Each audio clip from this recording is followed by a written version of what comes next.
juga takut melihat respon partisipan yang tidak sesuai dengan ekspektasi. Kita membayangkan dari ruangan nih, tiba-tiba aku akan ditinggalkan oleh teman-temanku. Kadang-kadang ada yang berpikiran seperti itu. Kemudian ada juga yang takut ditinggalkan, takut ditinggalkan oleh partisipan, atau takut ditertawakan oleh partisipan juga. Takut ditertawakan, nah ini biasanya menjadi momok nih. Biasanya kalau misalnya kita presentasi nih, teman-teman tiba-tiba grogi, gugup, mau memulai bingung, karena takut ditertawakan oleh teman-teman. Padahal yang ketawa itu belum tentu juga berani kalau ngomong di depan, ya nggak teman-teman? Nah, ya, takut, pokoknya serba takut. Hambatan saat bicara publik adalah takut, dan takut. Takut tiba-tiba ada bom atom datang, kemudian meledak. Kadang-kadang itu sampai nggak make sense gitu loh teman-teman. Saking takutnya kita ketika diminta untuk berbicara di depan umum. Nah, inilah hambatan yang sebetulnya saat ini kita hadapi. Hambatannya adalah takut. Takut ya teman-teman ya. Atau kalau misal dalam bahasa Inggris adalah fear. Takut yang berlebihan. Jadi sebetulnya sumber hambatan dari kita dalam berbicara ke depan umum itu adalah diri kita sendiri, adalah ketakutan dari kita sendiri, adalah fear itu sendiri. Fear ini merupakan akronim, bisa diakronimkan begitu ya teman-teman ya, false evidence appearing real. False evidence. Sebetulnya false evidence appearing real ini adalah false evidence, salah. Suatu bukti yang sebetulnya ini salah, tetapi terlihat nyata. Maksudnya apa teman-teman? Fear ini ternyata hanya ilusi manifestasi dari pikiran-pikiran kita sendiri, pikiran negatif kita sendiri teman-teman. Kita sudah berpikir bahwa aku nanti akan ditinggalkan teman-temanku, aku nanti bisa ngeblank, aku nanti tiba-tiba bisa gimana pipis di celana kayak gitu, bisa kan kayak gitu. Tapi itu kan hanya ilusi. Belum tentu ketika teman-teman di atas panggung, teman-teman menyampaikan gagasan, kemudian teman-temannya ketawa, teman-temannya pergi, belum tentu kan. Tapi itu yang teman-teman rasakan, yang teman-teman pikirkan berkali-kali, itu hanya ilusi yang muncul. Dan biasanya nanti tubuh kita akan bereaksi begitu teman-teman. Tubuh kita akan bereaksi jadi takut, mengeluarkan hormon adrenalin sehingga tadi cemas, jantung berdegup kencang dan lain sebagainya. Nah, ini tinggal bagaimana kita menyikapi ilusi ini. Apakah kita akan biarkan dia menguasai diri kita atau kita biarkan dia pergi? Nah, jadi teman-teman, ketakutan itu hanyalah ilusi. Siapa sih yang sebetulnya membuat ketakutan itu? Ya diri kita sendiri. Jadi ketakutan itu kita sendiri yang menciptakan teman-teman.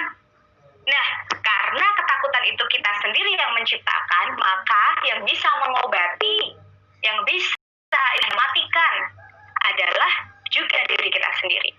Nah, teman-teman harus mulai memikirkan bahwa ternyata bicara publik atau public speaking itu tidak sesulit yang teman-teman bayangkan. It's not as hard as you think, teman-teman. Nih, dicamkan dulu teman-teman ya. Tadi kan saya sudah bercerita nih panjang lebar, saya sederhanakan definisi public speaking, saya berikan contoh-contoh yang dekat dengan kehidupan teman-teman. Harapannya agar teman-teman lebih sederhana lagi dalam memahami public speaking. Dan harapannya teman-teman bisa membayangkan bahwa public speaking, bicara publik adalah hal yang tidak sesulit yang saya bayangkan.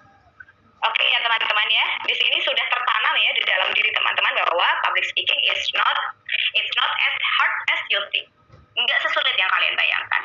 Nah, bagaimana caranya agar kita bisa berbicara di depan umum tanpa hambatan-hambatan tersebut? Bagaimana caranya agar kita ini bisa betul-betul memahami bahwa bicara publik itu tidak sesulit yang kita bayangkan? Ada beberapa kiat-kiatnya teman-teman, bagaimana cara menanggulangi ketakutan tersebut. Nah, yang pertama teman-teman, untuk mengatasi rasa takut saat bicara publik, sudah saya sampaikan ya tadi teman-teman bahwa ketakutan itu datangnya dari diri kita sendiri, maka yang bisa mengobati, bisa menanggulangi, bisa membunuh, bisa menghempaskan jauh-jauh adalah diri kita sendiri.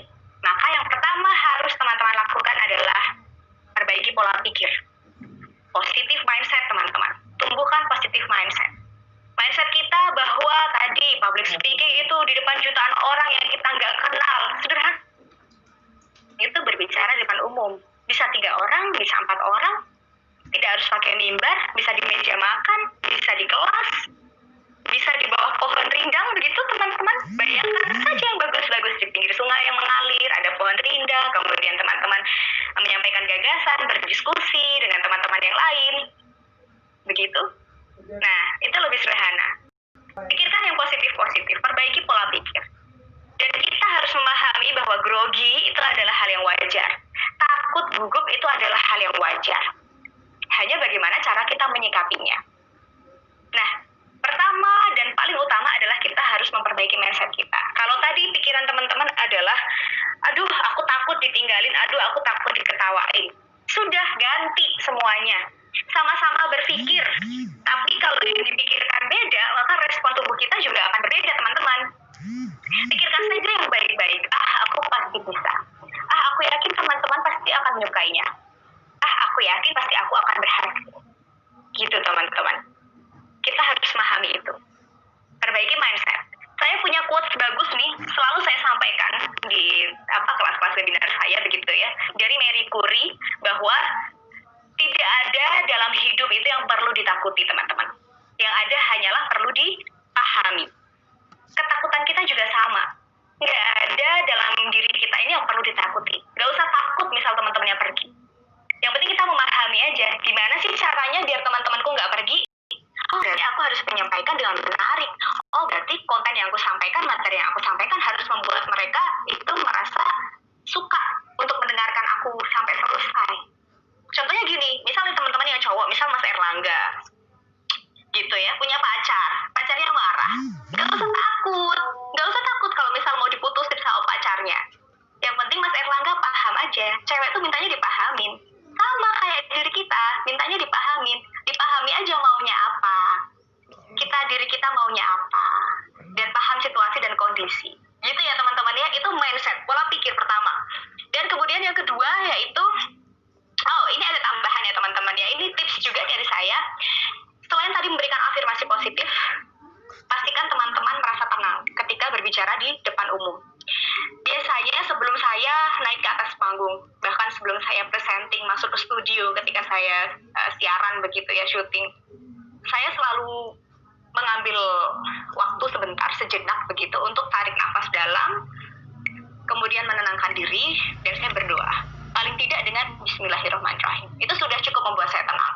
Ketika saya tenang, maka diri saya sudah merasa nyaman. Dan ketika saya merasa nyaman, maka sudah, itu akan membuat kita lebih percaya diri lagi. Gitu teman-teman. Yang kedua, ini penting teman-teman. Bahkan mempersiapkan materi itu tidak hanya untuk teman-teman yang masih newbie, tidak hanya untuk saya dan teman-teman yang mungkin masih sangat baru di dunia bicara publik. Bahkan presiden, bahkan pimpinan-pimpinan ketika mereka akan memberikan sambutan, itu pasti mereka juga punya rujukan teks, maksud saya, punya rujukan teks. Mereka punya pegangan, teman-teman. Nah, di sini pentingnya kita untuk mempersiapkan materi agar apa yang ingin kita sampaikan ini betul-betul bisa tersampaikan. Dan orang-orang yang mendengarkan penyampaian kita ini akan paham. Makanya kita butuh untuk mempersiapkan materi. Nah, ini biasanya standarnya yaitu 5W 1H. What, when, where, why, who, dan how. Kapan materi disampaikan? Kemudian, siapa audiens kita?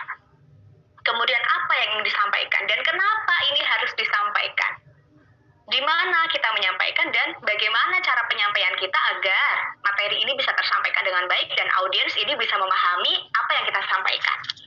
Nah, biasanya ini tips juga untuk dari saya teman-teman nih. Biasanya ketika kita akan melakukan presentasi, ketika kita akan membuat sambutan, kita bisa mengawali dengan cerita pribadi. Ini tujuannya apa sih sebetulnya mengawali dengan cerita pribadi? Kita bisa melihat contoh nih yang paling viral dulu adalah Barack Obama ketika dia memberikan sambutan di Indonesia pertama kali. Dia langsung bercerita tentang sate, tentang bakso, tentang kerupuk. Itu adalah cerita personal sebetulnya, tidak ada hubungannya dengan apa yang dia akan sampaikan. Tapi dia mengawali itu dan membuat orang-orang menjadi tertarik, membuat orang-orang itu merasa menjadi bagian dari pidato Obama. Nah, cerita pribadi ini sebetulnya tujuannya adalah, terutama untuk kita yang masih baru dalam dunia bicara publik, adalah membuat diri kita merasa nyaman. Istilahnya kayak pemanasan.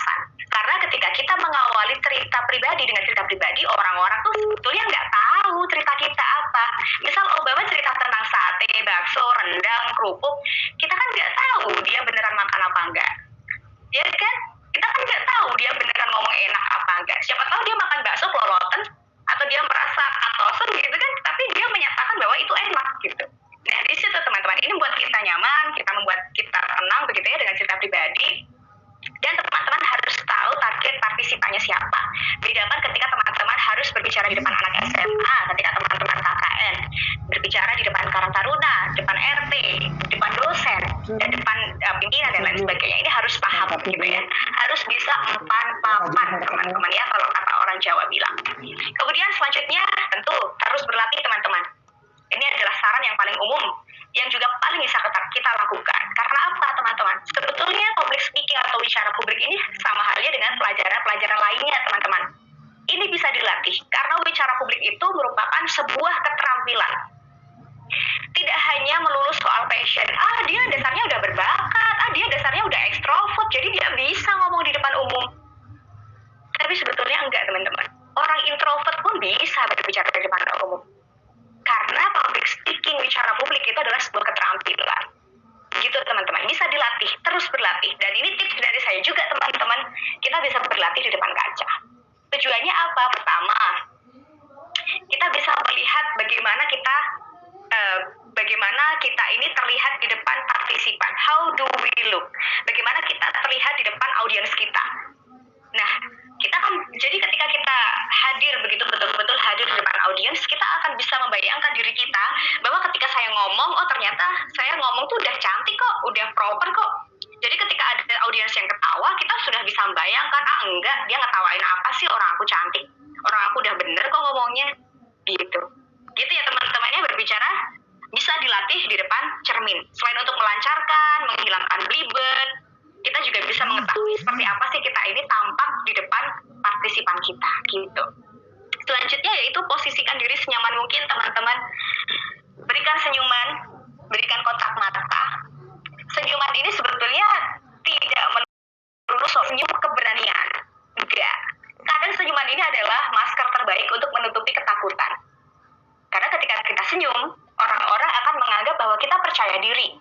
Dan ketika kita dianggap percaya diri, orang-orang akan menganggap bahwa kita kompatibel atau bahwa kita kredibel, kita mampu. Nah, di sini nih biasanya kan kita ini sangat tergantung dengan pikiran audiens kan. Kita sangat memikirkan, nanti audiens memikirkan seperti ini. Tetapi ketika kita melihat bahwa audiensnya itu sepertinya tampak percaya dengan kita, nah maka disinilah kita akan semakin merasa percaya diri. Makanya penting sekali untuk membuat diri kita merasa nyaman. Dengan kontak mata, dengan senyum. Nah, kontak mata ini juga sangat penting teman-teman. Ketika teman-teman ngomong di depan umum, agar audiens teman-teman, partisipan teman-teman ini merasa penting. Saya ada tips juga teman-teman, kita bisa menggunakan W pattern atau pola W. Jadi ketika teman-teman ada di satu ruangan besar begitu ya, teman-teman bisa melihat pertama dari sini, dari sebelah sini, kemudian ke sini, kemudian ke sini, kemudian ke sini, kemudian ke sini. Nah, itu bisa untuk menyapu audiens jika audiensnya banyak. Nah, dan juga ada tips kalau misal teman-teman masih merasa grogi di awal-awal, mungkin barangkali di dalam forum itu ada salah satu teman yang teman-teman kenal gitu kan, ada orang yang teman-teman kenal. Coba teman-teman lihatnya ke situ dulu. Ke orang yang teman-teman kenal. Kan ketika teman-teman melihat orang yang sudah dikenal kan biasanya kan tidak ada rasa malu dan tidak ada rasa grogi dan tidak ada rasa takut. Sejenak saja ketika mengawali pembicaraan, teman-teman bisa melihat ke sana sampai teman-teman merasa nyaman. Itu bisa dicoba teman-teman. Itu tips dari saya teman-teman ya. Dan yang paling utama yang sudah saya bilang dari awal, yang selalu berkaitan adalah tampil dengan percaya diri. Ini penting sekali teman-teman ya, tampil dengan percaya diri, karena PD dan PS itu tidak bisa lepas satu sama lain. Gitu ya teman-teman ya, percaya diri. Nah, ini adalah beberapa poin yang saya rangkum teman-teman berdasarkan pengalaman saya, berdasarkan literatur yang saya baca, bagaimana sih mengatasi rasa takut saat bicara publik. Nah, ini sudah jam 10.16, sudah 45 menit saya berbicara teman-teman, tapi masih ada satu slide lagi. Mas Ferry, saya mohon izin ya, satu slide lagi teman-teman, saya berikan saja terkait dengan tips wicara publik teman-teman ya. Saya akan mulai dari tips wicara publik yang teman-teman tidak boleh, atau dalam bahasa Inggrisnya don'ts. Ada do's dan ada don'ts. Nah, ini yang don'ts-nya dulu yang tidak boleh teman-teman. jelas teman-teman tidak boleh cemas. Tadi, make up your mindset, perbaiki mindset teman-teman, positive mindset. Itu yang pertama. Yang kedua, jangan bersandar kemana-mana. Misal teman-teman ngomong di dekat tembok, ya terus jangan senderan kayak gini. Atau teman-teman ngomong di atas mimbar, ya terus jangan senderan kayak gini. Nah, itu jangan bersandar. Tegap aja, santai aja, relax. Kemudian membaca keseluruhan teks. Ini juga jangan, kalau bisa tolong dihindari. Walaupun teman-teman mempersiapkan teks, mempersiapkan materi, tapi jangan kemudian membaca seluruhnya, karena audiensnya bisa kabur kalau misal teman-teman tidak melakukan kontak mata. Akan bosan, akan sibuk sendiri. Karena walaupun apa yang teman-teman baca bagus, tetapi kalau tidak ada interaksi, audiens juga bisa bosan. Gitu teman-teman ya. Kemudian terlalu banyak fillers yang saya Fauzia dari klien dari Gunung Kidul saya pernah itu akan mengganggu. Tapi sebetulnya ini adalah hal yang bisa dilatih teman-teman.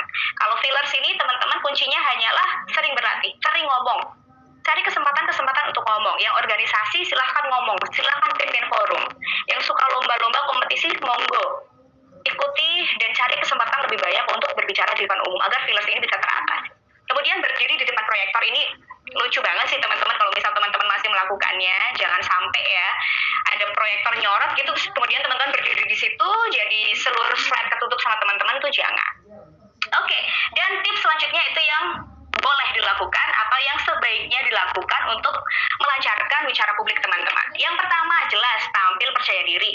Yang kedua, pahami target partisipan agar teman-teman bisa pas ketika berinteraksi dan menyampaikan materi. Yang ketiga, tentunya persiapkan materi 5W1H. Kemudian mainkan intonasi suara. Ini barangkali nanti akan dijelaskan lebih detail begitu oleh Mas Ferry Anggara ya terkait dengan teknik-teknik dalam public speaking. Kemudian mainkan kontak mata teman-teman agar audiens yang merasa penting. Kemudian gunakan ekspresi wajah, jangan datar. Jangan cuma saya Atik Fauzia dari Kabupaten Gunung Kidul, jangan cuma gitu. Nah, itu mainkan dengan senyuman tipis saja, kapan harus di stress out, kapan tidak gitu ya. Kemudian dengan bahasa tubuh. Jangan berlebihan, jangan kemudian terus joget-joget dan lain sebagainya, jangan terlalu gemeter dan lain sebagainya. Udah santai aja, relax gitu ya teman-teman ya. Itu ada beberapa tips dari saya teman-teman ya, tips bicara publik, semoga bermanfaat. Waktunya yes 50 menit 50 menit ya, korupsi 5 menit. Oke teman-teman, saya ada quotes terakhir ya. With confidence you have won before you have start. Dengan percaya diri teman-teman sudah menang sebelum teman-teman memulai. Ya, begitu teman-teman ya. Terima kasih teman-teman sudah berkenan untuk mendengarkan ocehan saya. Semoga sharing saya hari ini bisa bermanfaat untuk teman-teman semua. Dan apabila ada kesalahan, saya mohon maaf. Nanti jika teman-teman ingin bertanya lebih lanjut, semisal waktunya tidak cukup, bisa menghubungi saya via Instagram di Atik Fauzia, cari aja Atik Fauzia, atau misal mau menghubungi via WhatsApp juga boleh. Nanti saya akan bagi-bagi hadiah kayaknya, tapi mungkin saya akan jelaskan nanti saat tanya jawab aja. Gitu ya teman-teman, dan akan saya kembalikan ke moderator. Terima kasih. Oke, terima kasih Mbak Ati atas pemaparan materinya. Welcome. Thank you. Oke, sangat menarik sekali materi yang disampaikan oleh Mbak Ati Fauzia. Terima kasih banyak Mbak Ati telah menyampaikan dan mengemasnya secara energik sehingga mudah dipahami oleh para peserta webinar kali ini. Oke, tadi telah dijelaskan oleh Mbak Ati terkait apa itu bicara publik, hal yang bisa didapatkan saat kita melakukan public speaking juga, terus bagaimana cara mengatasi kendala saat kita berpublic speaking, terus bahkan tadi telah dikasih tahu juga tips and trick nih saat kita mau melakukan bicara di depan publik. Nah, intinya bicara publik itu is not as hard as you think. Benar ya Mbak Ati ya? Yang penting coba aja dulu, ya. You never know you are before you really try. Intinya kayak gitu. Nah, terima kasih banyak Mbak Ati. Selanjutnya nih, kita masih ada pemateri yang kedua yang tidak kalah jauh kerennya nih dari Mbak Ati, yaitu Mas Ferry Anggara. Sebelum Mas Ferry Anggara menyampaikan materinya, izinkan saya menyampaikan kurikulum vitae dari beliau atau biodata dari beliau nih. Nah, namanya Ferry Anggara. Profesi beliau produser, presenter TVRI stasiun DIY. Adapun prestasi dari beliau nih, penyiar non berita terbaik KPID DIY 2017, siaran non-stop CPP Radionet 2003, 2013 JTC. Adapun profesi beliau sekarang yaitu presenter, produser, penulis naskah, creative director TVRI Stasiun DIY, penyiar radio, public speaking trainer, first step, broadcasting trainer, motivator, professional master of ceremony. Dan di sini masih banyak banget pengalaman yang sangat hebat menurut saya dari Mas Ferry Anggara ini. Saya bacakan sedikit saja. Beliau pernah menjadi protokol dan MC Diklat Keuangan Umum Kemenku Jakarta. Terus beliau pernah menjadi pembukaan Muktamar Ansor oleh Presiden RI Susilo Bambang Yudhoyono sebagai Master of Ceremony, dan masih banyak pengalaman dan prestasinya lainnya yang baik tingkat internasional, nasional maupun regional. Langsung aja nih Mas Ferry untuk menyampaikan materi-materinya. Monggo Mas Ferry, disilakan. Baik, terima kasih Mbak Alian bisa Sabila untuk kita hari ini. Assalamualaikum warahmatullahi wabarakatuh. Salam sejahtera untuk semua. Saya terdengar jelas? Jelas, Terdengar ya. Oh, terdengar, saya boleh minta lambaikan tangan semuanya, masih semangat. Boleh, keren. Baik, terima kasih Balai Bahasa Daerah Istimewa Yogyakarta, Pak Sigit Arbani yang sudah mengundang saya bergabung bagi cerita tentang public speaking. Terima kasih Mbak Ati Fauzia yang luar biasa inspiratif, keren banget ya. Kalau bicara Mbak Ati itu paket komplit ya, cantik, cerdas, humble, luar biasa. Semoga bisa menginspirasi banyak teman-teman yang hadir pada hari ini. Dan tentu saja apresiasi saya sebesar-besarnya untuk seluruh peserta pada webinar kali ini. Yang saya dengar ini bukan hanya dari Jogja, tadi ada dari Kalimantan, ada dari Solo, ada dari beberapa kota di Indonesia. Maaf saya tidak bisa menyebutkan satu persatu. Ada semua luar biasa karena saya dapat informasi beberapa hari sebelumnya ini sudah tutup kuotanya, saking banyaknya peminat gitu ya. Jadi ini apresiasi yang sangat luar biasa. Semoga kita bisa belajar bersama hari ini. Oke. Ya, saya Ferry Anggara, terima kasih teman-teman semua sudah bersedia untuk bergabung, dan inilah saat saya akan membagikan pengalaman saya, bagaimana pengalaman sebagai seorang public figure, pengalaman berbicara di depan umum. Sebelum saya mulai, kita lihat slide berikut ini dulu. Ya, saya ingin mengajak untuk kita main tebak-tebakan gambar sebentar saja ya. Kita lihat gambar berikut ini di slide kedua. Oke, kita akan lihat gambar yang kedua di slide ini. Nah, ini adalah gambar saya. Kira-kira kalau gambar yang satu ini di slide berikutnya, ini gambarnya siapa ya? Di foto berikutnya, coba kita lihat. Oke, ya saya ingin tanya di antara teman-teman yang ada di sini.